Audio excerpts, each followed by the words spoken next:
Okay.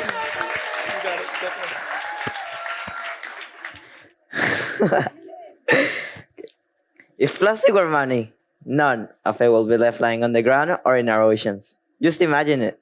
No plastic bags clogging our streets and fields. No empty wrappers choking our ocean life. It seems like a fantasy, right? But what if I told you that it doesn't need to be? What if I told you that there is a machine that can turn 89% of household plastic into money? It's something that may not seem possible, but thanks to the modern science and the hard work of some amazing people, it has become a reality. I'd like to introduce you all to the pyrolysis machine. But maybe I'm going too fast. First, I want to tell you why I care so much about this machine. My name is Franco Alejandro Tirto Proje Duran, and there's nothing I love more in the world than being on my surfboard. Paddling out to the break in the cool ocean, being with my friends and laughing when they get wiped out, and of course, the thrill of catching a wave. We all know that Bali is one of the most beautiful places in the world, but we also know that there is a huge problem that affects us all who love this island. Every day, and especially who love this island. Every day, and especially during rainy season, countless pieces of trash cover Bali's beautiful beaches and pollutes Bali's ocean, turning the crystal clear water into a shade of murky brown. One of the biggest reasons is the indiscriminate use of single-use plastic, such as plastic bags and candy wrappers. And while this trash may be sad for us to see, it can be deadly for the marine life who live in our coral and ocean, because they mistake plastic as food, including whales, fishes, birds, and turtles. More than 1 million seabirds and 100,000 marine animals die each year from mistaking plastic as food. And according to the research by Professor Sarah Gold and Richard Thompson at the University of Plymouth, a staggering 700 species are in danger of extinction around the world. Single-use plastic gets its name from the belief that it cannot be reused or recycled. Once you finish with your packet of chitatos, you might throw it away. This one will continue to exist for decades or even centuries. But this doesn't have to be the case. There is in fact to give second life to single-use plastic, and its name is pyrolysis. Pyrolysis is an advanced recycling technique that can transform single-use plastic into basic hydrocarbons. You may not recognize this scientific term, but what if I told you that hydrocarbons can be used as fuel? Fuel for machines, in factories, in generators, and yes, even for cars and motorbikes.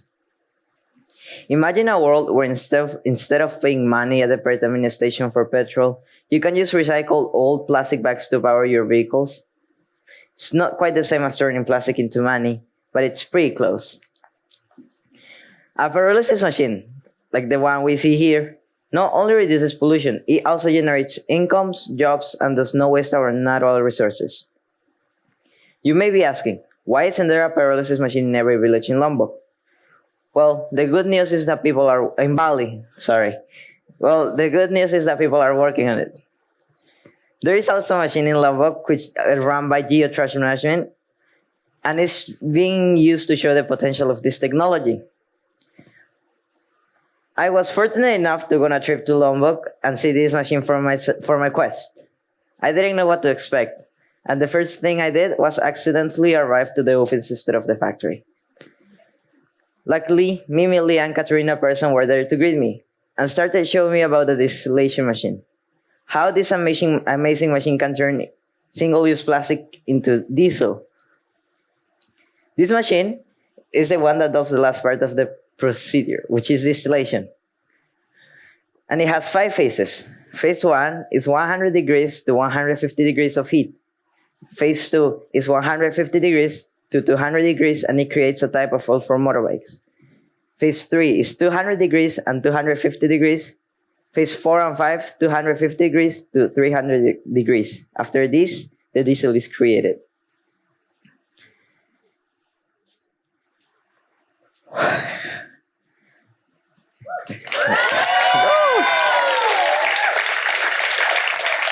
These are all the hydrocarbons that can be obtained after the whole pyrolysis process. After Mimi and Katerina taught me about the distillation machine, we traveled to the factory. Over there, we were greeted by Andrew and Farid, who started showing me the whole procedure of pyrolysis. And it begins here. First, this is connected with the machine, and the plastic is put on it to start the degradation. This is the machine, and it degrades the plastic for 7 hours per 1 ton between 280 degrees and 300 degrees with no oxygen. After this, the gas is degraded. This is where the bricks are placed and the fire comes out, so the high temperatures are maintained above. These are the tubes that begin to put the gas into a liquid and begin to disperse it through the tubes so it separates the oil from the water. It was so inspiring to see this plastic that we have always been told only has a single use, turned into something that can be used again and again. While on Lombok, I took the opportunity to visit two beaches, Pantai Lancing and Pantai Maui. Over there, I collect trash to return it to the center to be processed. And yes, if you're wondering, I may have taken the opportunity to do a little surfing at those beaches too. Of course, this isn't ideal. I'm based in Bali, and the pyrolysis machine is all the way in Lombok. I can't spend too long there. And because some communities don't really understand what a fantastic process it is and the benefits it can have, it's so important to keep getting the word about it. So if you have the opportunity to talk to anyone from the local community, I'll appreciate it if you could mention of what a fantastic solution there is for this huge problem that affects this beautiful island. As for me, I'll keep limiting my use of single-use plastic, keep spreading the word about pyrolysis, and whenever I'm in Lombok, taking part of beach cleanups to help the organization behind the pyrolysis machine. It is also my hope that a pyrolysis machine will come to our community one day soon. In the meantime, I'll keep surfing, keep loving this beautiful island, and looking forward until the day when we all take the supposedly single-use plastic out of our ocean and use it to benefit us all. Benefit us all.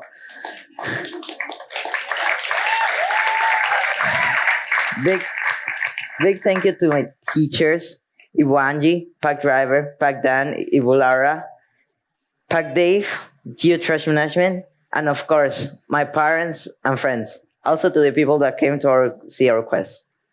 Thank you. Oh, that's so cool.